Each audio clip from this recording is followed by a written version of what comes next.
A very good evening everybody. मैं divine power शोभा आप सभी का बहुत ही स्वागत करती हूँ अपने आज के वीडियो में। कैसे हैं आप लोग? आई होप बहुत ही अच्छे होंगे, लाइफ में बहुत ही मस्त होंगे, अपने आप से खूब सारा प्यार कर रहे होंगे and obviously law of attraction को भी फॉलो कर रहे होंगे। 5 जून से मैं लेकर आ रही हूँ 21 डेज़ माइंड रीप्रोग्रामिंग सेशन। जी हाँ, वही सेशन जिसके आए दिन काफ़ी सारे सक्सेस स्टोरीज़ आप मेरे चैनल पर देखते हैं। तो अगर आप भी चाहते हैं अपने ड्रीम को मैनिफेस्ट करना तो आप मेरी इन वंडरफुल क्लासेस का पार्ट बन सकते हैं। डिस्क्रिप्शन में मैंने पूरे डिटेल्स को मेंशन कर दिया है। तो चलिए बढ़ते हैं आज के टॉपिक की तरफ। ये एक सवाल का जवाब देने के लिए मैं वीडियो बना रही हूँ। मेरे लास्ट वीडियो के कमेंट सेक्शन में एक सवाल मुझसे पूछा गया था कि उनको स्टमक रिलेटेड बहुत सारे इश्यूज़ मतलब हो रहे हैं, जैसे इंडाइजेशन की प्रॉब्लम, एसिडिटी की प्रॉब्लम।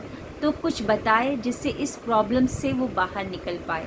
तो ये वीडियो आपके लिए भी बहुत ख़ास है अगर आप भी ऐसे किसी इशू को मतलब फेस कर रहे हैं। तो चलिए बढ़ते हैं सॉल्यूशन की तरफ। सबसे पहले तो जो डाइजेशन के लिए रिस्पॉन्सिबल होते हैं वो होती है जठराग्नि। हमारे पेट में ही जठराग्नि होती है। जैसे ही हम खाना खाते हैं तो जठराग्नि अपना काम करना शुरू कर देती है, जो भी खाना होता है उसको पचाना शुरू कर देती है और ऊर्जा में कन्वर्ट करना शुरू कर देती है। अगर इनडाइजेशन और एसिडिटी हो रहा है तो हमने अपने खान पान से, खाने के तरीके से हमने उसको ख़राब कर दिया है, तो उसको ठीक करना बहुत ही ज़रूरी है। तो सबसे पहले इतना ध्यान रखिएगा, जब भी आप खाना खाने जा रहे हैं 15-20 मिनट पहले से ही अपनी सूर्य नाड़ी को एक्टिवेट कर लेना है, अपने राइट नोस्ट्रिल को एक्टिवेट कर लेना है। सिंपली अगर नहीं आता है आपको कि कैसे राइट नोस्ट्रिल को एक्टिवेट करना है, तो आपको पता है कि मुझे खाना खाने के लिए जाना है, तो 15-20 मिनट पहले ही आप रुई का एक कॉटन बॉल लेंगे और अपने लेफ़्ट नोस्ट्रिल में डाल लीजिए। लेफ़्ट नोस्ट्रिल को जब बंद कर लेंगे तो ऑटोमेटिकली पूरी की पूरी सांस आपके राइट नोस्ट्रिल में आ जाएगी। इसका मतलब आपका राइट नोस्ट्रिल एक्टिवेट हो चुका है। लेफ़्ट नोस्ट्रिल को बंद कर दीजिए। अब राइट नोस्ट्रिल एक्टिवेट हो जाएगी। उसके बाद आप यहाँ पे लेफ़्ट नोस्ट्रिल में रुई को डाले हुए ही खाना को खाना शुरू कर दीजिए और खाना खाने के बाद भी ऐसे ही आप रहिएगा। उस बॉल को निकालने की ज़रूरत नहीं है लेफ़्ट नोस्ट्रिल से। और एक और बात, खाना खाने के इमीडिएट बाद पानी नहीं पीना है और खाना खाते समय भी बीच में बहुत ज़्यादा पानी नहीं पीना है। आप खुद ही देखिए कि आपने गैस स्टोव को जलाया खाना पकाने के लिए, लेकिन उस पर पानी डाल दिया तो खाना कैसे पकेगा? पकेगा ही नहीं। तो हम भी यही गलती करते हैं कि खाना एक तो गलत नोस्ट्रिल में खाते हैं और दूसरा हम खाना खाते समय बीच बीच में जो जठराग्नि एक्टिवेट हुई थी कि खाना पचाए, हम उस पर पानी डाल देते हैं। तो खाना खाते समय, खाना खाने के एकदम इमीडिएट बाद पानी नहीं पीना है, कोल्ड ड्रिंक वगैरह नहीं पीना है। उससे क्या होगा, आपकी जठराग्नि एकदम अच्छे से जलेंगी और खाना पचाना शुरू कर देंगी और ऊर्जा में कन्वर्ट करना भी शुरू कर देंगी। तीसरा काम क्या करना है, हम अपने स्टमक को ग्रैटिट्यूड देना छोड़ देते हैं। आप यही सोचिए कि माँ के गर्भ से लेकर ये स्टमक अभी तक आपका साथ दे रहा है। आपने कितना कुछ खाया, मतलब एक दिन में हम 3 बार तो खाना खाते ही खाते हैं और तो बीच में बहुत कुछ खाते ही रहते हैं। तो इतने सालों से, इतने दिनों से ये डाइजेशन जो सिस्टम है काम कर रहा है, उसको ग्रैटिट्यूड देना बनता है। ये कभी भी नहीं बोलेगा खुद चिल्ला कर कि तुम मुझे ग्रैटिट्यूड दो तभी मैं काम करूँगा। लेकिन अगर काम नहीं कर रहा है, यानी कि काम करना बंद कर रहा है, तो समझ जाइए कि हमने इसको ग्रैटिट्यूड नहीं दिया है। तो आप इसको ग्रैटिट्यूड दिया करें। और तीसरा क्या काम करना है, आपको इसकी हीलिंग करनी है। हीलिंग करने के लिए आप कर सकते हैं होओपोनोपोनो प्रेयर का इस्तेमाल। होओपोनोपोनो प्रेयर करने के लिए सिंपली आराम से आप बैठ जाओ, अपने पेट पर दोनों हाथों को रखिए और बड़े प्यार से उससे बातें करिए कि मेरे डाइजेस्टिव सिस्टम, मैं तुमसे बहुत प्यार करती हूँ, मुझे माफ़ करना, कि मैंने कभी भी तुम्हारा अच्छे से ख्याल नहीं रखा, लेकिन मैंने ख्याल नहीं रखा, लेकिन तुमने हमेशा सदैव मेरा ख्याल रखा है। तुम 24/7 काम करते रहते हो, हमेशा जो भी मैं खाती हूँ उसे पचाने लगते हो, बिना कुछ कहे, बिना कोई इंस्ट्रक्शन और कमांड के जो भी खाया होता है उसे तुम पचाते रहते हो। मुझे माफ़ करना, अगर आज तुम काम नहीं कर रहे हो तो मेरे ही कारण नहीं कर रहे हो। मैंने तुम्हें कभी ग्रैटिट्यूड नहीं दिया, तुम्हारा कभी ख्याल नहीं रखा, तुम्हें कभी प्यार नहीं दिया, तुमसे कभी मैंने बातें नहीं की। I am sorry, please forgive me, thank you, I love you. इस तरीके से सिंपली बातें करके आपको हो'ओपोनोपोनो प्रेयर के वो पावरफुल 4 फ्रेजेस को करीबन 11 बार बोलो या 12 बार बोलो, जितने बार भी बोलो, लेकिन बड़े प्यार से बोलिए, है ना, बड़े प्यार से बोलिए। तो आप हो'ओपोनोपोनो प्रेयर करके इसकी हीलिंग कर सकते हैं। और चौथा क्या काम कर सकते हैं, EFT का इस्तेमाल। देखिए, रोंडा लुइस एल्हे की किताब है you can heal your body, you can heal your life. उस किताब में उन्होंने इसी बारे में चर्चा की है कि हमारे अंदर कुछ ना कुछ नेगेटिव इमोशंस रह जाते हैं जो कि इस तरीके से काम करते हैं।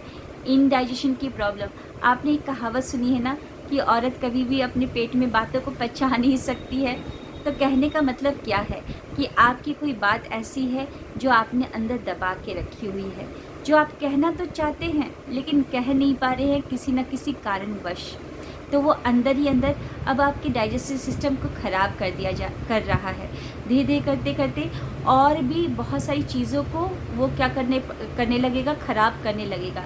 सारी चीज़ें जैसे किडनी, लीवर, सब कुछ, तो सब कुछ कनेक्टेड है। तो मैं यहाँ पर क्या कह रही हूँ, मैं ये नहीं बोल रही हूँ कि मैंने आपको ये बोला कि कोई ना कोई बात अंदर है जो कि खाए जा रहा है, तो इसका मतलब ये नहीं कि मैं आज आप माइक लेकर या साउंड स्पीकर लेकर आज ही अपने सारी बातों को दूसरों को बताना शुरू कर दें।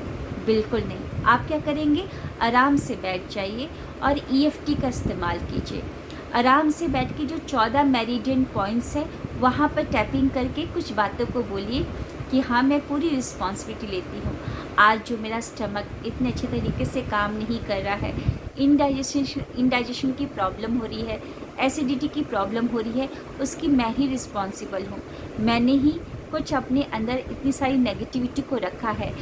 मैं इस नेगेटिविटी को अपनी बॉडी से रिलीज़ करती हूँ, क्योंकि मैं अपने आप से बहुत प्यार करती हूँ और मैं अपने आप को एक्सेप्ट करती हूँ। मैं इस नेगेटिविटी को अपनी बॉडी से रिलीज़ करती हूँ, क्योंकि मैं अपने आप से बहुत प्यार करती हूँ। इस तरीके से टैपिंग करते करते आपको बात करना, सिंपली बस बोलना है कि ये जो भी प्रॉब्लम मैं फेस कर रही हूँ मेरे ही कारण है, मैं इससे अपनी बॉडी से रिलीज़ करती हूँ क्योंकि मैं अपने आप से प्यार करती हूँ। बस आप ये बोलते हुए 14 मेरिडियन पॉइंट्स पे टैपिंग करें और उसको रिलीज़ कर दीजिए। और फिर 7 बार लंबी गहरी सांस लेनी है। नाक से सांस लीजिए, पेट तक सांसों को पहुंचाइए और मुंह खोलकर धीरे धीरे सांसों को छोड़नी है। विजुलाइज करिएगा कि सारी नेगेटिविटी आपके मुंह के थ्रू बाहर निकल रही है। तो EFT का इस्तेमाल आपको करना है। और लास्ट बट नॉट लीस्ट, जब आप सोने जाते हैं तो हमारा सबकॉन्शियस माइंड ये सारी जो एक्टिविटी सोने के बाद हमारी बॉडी में होती रहती है उसके लिए रिस्पॉन्सिबल होता है। कॉन्शियसली अभी सोच सोच के मैं बातें कर रही हूँ, कॉन्शियसली मेरी हाथें इस तरीके से मैं घुमा रही हूँ, लेकिन अंदर बहुत कुछ सबकॉन्शियसली हो रहा है। जैसे सांस अंदर जा रही है, बाहर आ रही है ना। तो सबकॉन्शियस माइंड आपका रात को बहुत ज़्यादा एक्टिव होता है। तो आप रात को सोने से पहले एक विस्पर एक्टिविटी को करिएगा। क्या करना है, विस्पर करना है। यूनिवर्स के कान में आपको विस्पर करना है, बोलना है, thank you universe for showing me मेरा डाइजेस्टिव सिस्टम बहुत अच्छी तरीके से काम कर रहा है, मेरा पाचक तंत्र प्रणाली एकदम अच्छी तरीके से काम कर रहा है, मैं पूर्ण रूप से स्वस्थ महसूस कर रही हूँ, मैं बहुत खुश हूँ, मैं बहुत खुश हूँ। बस आपको विस्पर करना है। जैसे हम बोलते हैं ना, फुसफुसाते हैं, जैसे किसी के कान में चुपके से बातों को बोलते हैं, इस तरीके से यूनिवर्स के कान में आपको ये बात बोलना है, thank you universe for showing me मेरी पाचक तंत्र प्रणाली बहुत बेहतरीन तरीके से काम कर रही है। मैं पूर्ण रूप से स्वस्थ महसूस कर रही हूँ, मैं बहुत खुश हूँ। इस तरीके से बोलकर लास्ट में आपको सो जाना है। ये डेली बेड टाइम पर आपको करना है। तो 5 चीज़ें मैंने आपको बताई है। पहला, अपनी जठराग्नि को आपको सुधारना है। दूसरा, आपको क्या करना है, जो होपोनोपोनो प्रेयर, EFT का इस्तेमाल और ये विस्पर वाला और ग्रैटिट्यूड तो करिएगा ज़रूर और बताइएगा कि जब आपको रिज़ल्ट मिलेगा, और रिज़ल्ट ज़रूर मिलेगा, पूर्ण विश्वास के साथ करिए। मिलते हैं ऐसे ही नेक्स्ट वीडियो में। और आज का वीडियो कैसा लगा ज़रूर बताइएगा। Thank you, wish you well.